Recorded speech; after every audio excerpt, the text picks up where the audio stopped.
जब भी महाभारत की बात होती है तो उसमें अनेक वीरों का वर्णन मिलता है जिन्होंने अपने पराक्रम से सभी को प्रभावित किया था। लेकिन एक योद्धा ऐसा भी था जिसने अपने पराक्रम से ही नहीं, निष्ठा, अपनी दानवीरता और अपनी मित्रता से भी सभी को प्रभावित किया, जिसने अपने पूरे जीवन काल में अपनी वास्तविकता के बिना ही जीवन को जिया। जी हाँ, हम बात कर रहे हैं सूर्य पुत्र कर्ण की। सूर्य के पुत्र और पांडवों की माता कुंती के सबसे बड़े बेटे होने के बाद भी उन्हें पूरी जिंदगी में इसका कोई लाभ नहीं मिला, बल्कि इसके बदले में उन्हें हमेशा अपमान ही मिला। क्या आप जानते हैं महाभारत के युद्ध में कर्ण को धोखे से मारा गया था और कर्ण के वध के बाद उन्हें एक बार फिर से पुनः जीवित भी किया गया था। अगर आप इसके बारे में नहीं जानते हैं तो आज की वीडियो में हम इसी के बारे में बताने वाले हैं। अंत तक बने रहिए वीडियो में हमारे साथ।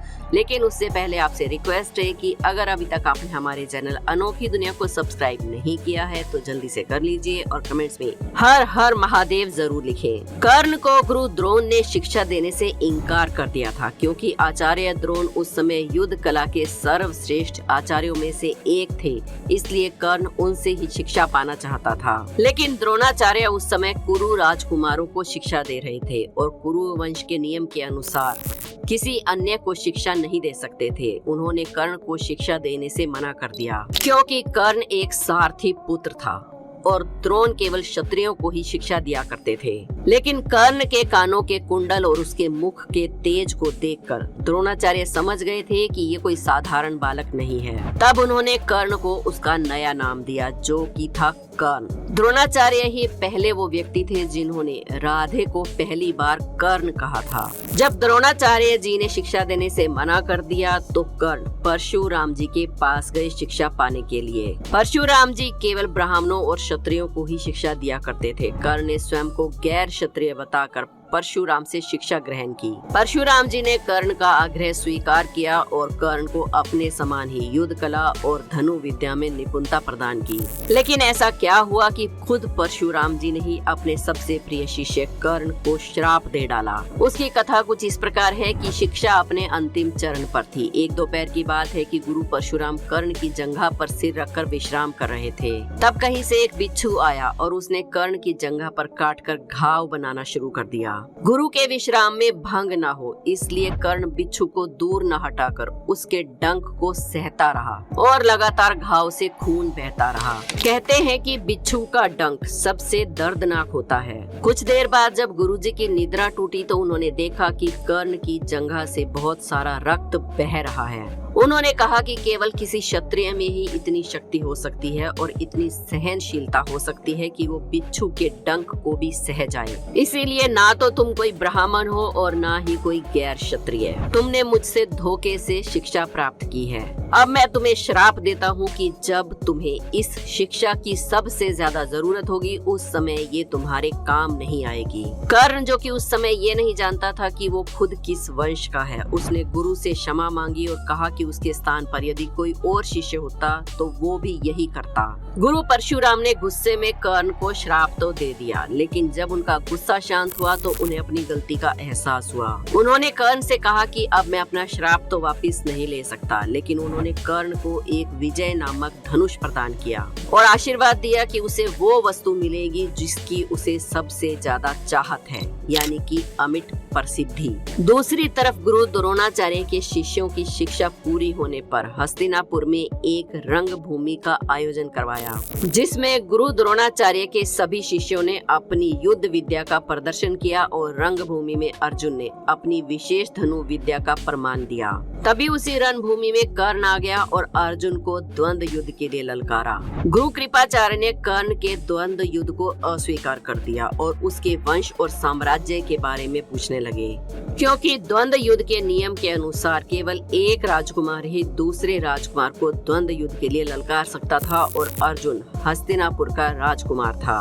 तब कौरवों के सबसे बड़े भाई दुर्योधन ने कर्ण को अंग राज घोषित कर दिया। दुर्योधन ने कर्ण को अंग का राजा इसलिए बनाया ताकि वो अर्जुन के साथ द्वंद्व युद्ध कर सके। जब कर्ण ने दुर्योधन से पूछा कि वो इसके बदले में क्या चाहता है तो दुर्योधन ने कहा कि वो केवल इतना चाहता है है कि तुम मेरे मित्र बन के रहो।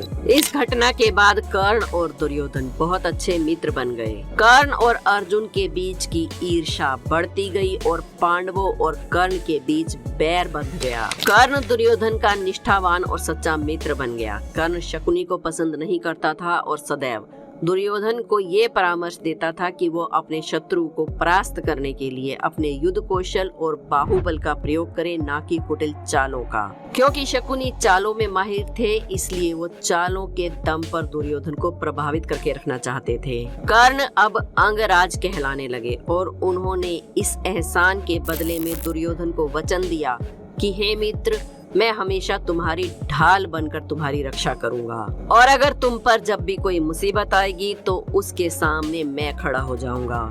जब महाभारत का युद्ध हुआ तो कर्ण ने अपने सारे दिव्य अस्त्र एक जगह पर छुपा दिए और जब भी युद्ध के दौरान कर्ण को अपने दिव्य अस्त्र की आवश्यकता होती थी तो कर्ण अपने मंत्र से आह्वान करके दिव्य अस्त्र को प्रकट कर सकते थे। महाभारत के युद्ध में कर्ण का सबसे भीषण युद्ध हुआ था अर्जुन के साथ। युद्ध के 11वें दिन जब अर्जुन और कर्ण का युद्ध चल रहा था तो कर्ण का पहिया धरती माता के श्राप के कारण भूमि में धंस गया। धरती माता ने कर्ण को श्राप क्यों दिया था, इसके पीछे भी एक कथा है। अगर आप इसके बारे में विस्तार से जानना चाहते हैं तो हमें कमेंट्स में जरूर बताइए, हम इस पर भी आपके लिए वीडियो जरूर लाएंगे। कर्ण अपने रथ से नीचे उतरकर रथ के पहिए को धरती से बाहर निकालने का प्रयत्न करने लगा। उस समय अर्जुन ने कर्ण पर प्रहार करना बंद कर दिया था, लेकिन भगवान श्री कृष्ण के इशारे पर अर्जुन ने कर्ण पर अंजलि का अस्त्र चलाया। कर्ण ने उस समय अपने मंत्रों को याद करने की बहुत कोशिश की ताकि उसके हाथ में उसके अस्त्र आ जाएं, लेकिन वो अपने सारे मंत्र भूल चुका था। कर्ण समझ गया था कि अब उसका अंतिम समय आ गया है, क्योंकि उसके गुरु ने ही उसे श्राप दिया था कि जब उसे उन मंत्रों की सबसे ज्यादा आवश्यकता होगी उस समय वो उन्हें भूल जाएगा। कर्ण का वध हो गया, लेकिन अब सवाल ये उठता है कि कर्ण के दिव्य अस्त्र जो उसने छुपाए थे वो कहाँ है। भगवान परशुराम जानते थे कि कर्ण ने अपने दिव्य अस्त्रों का प्रयोग नहीं किया है, इसलिए वो अभी तक नष्ट नहीं हुए हैं, सही सलामत हैं। और वो दिव्य अस्त्र अगर किसी दैत्य, राक्षस या किसी अन्य के हाथ में लग जाएंगे तो वो उनका गलत प्रयोग कर सकता है और समाज और दुनिया को बहुत हानि पहुंचा सकता है। इस संकट से संसार को बचाने के लिए भगवान परशुराम ने अपनी शक्ति का प्रयोग किया और कर्ण को दोपहर के लिए जीवित कर दिया। जब कर्ण जीवित हुआ तो भगवान परशुराम ने पहले तो बहुत विलाप किया और कहा कि हे पुत्र, तुम्हारा ये हाल मेरी वजह से ही हुआ है, मेरे श्राप की वजह से ही तुम्हारी शिक्षा चली गई। कर्ण ने भगवान परशुराम को प्रणाम किया और कहा, गुरुदेव, इसमें आपका कोई दोष नहीं है, आपकी वजह से मुझे आज स्वर्ग की प्राप्ति होगी और दुनिया का सर्वश्रेष्ठ धनुधर कहलाने का सौभाग्य प्राप्त होगा, क्योंकि आपकी वजह से ही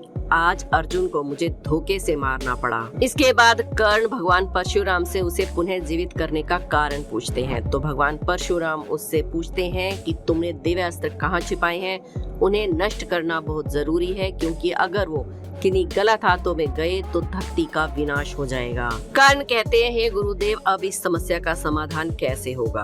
भगवान परशुराम कहते हैं कि तुम वो सारे दिव्य अस्त्र महादेव के चरणों में समर्पित कर दो ताकि कोई भी उनका गलत प्रयोग ना कर सके। तब कर्ण भगवान परशुराम को दिव्य अस्त्र छुपाने का स्थान बताते हुए कहते हैं कि आप उन्हें मेरी ओर से भगवान महादेव के चरणों में समर्पित कर देना। इसके बाद कर्ण स्वर्ग की ओर प्रस्थान कर जाते हैं। कर्ण को मृत्यु के पश्चात स्वर्ग की प्राप्ति क्यों हुई, इस पर किसी और दिन चर्चा करेंगे। आज की वीडियो को यहीं पर विराम देते हैं। हमारे चैनल अनोखी दुनिया को सब्सक्राइब करके बेल आइकन को जरूर प्रेस कर लें। मिलते हैं कोई वीडियो में। हर हर महादेव।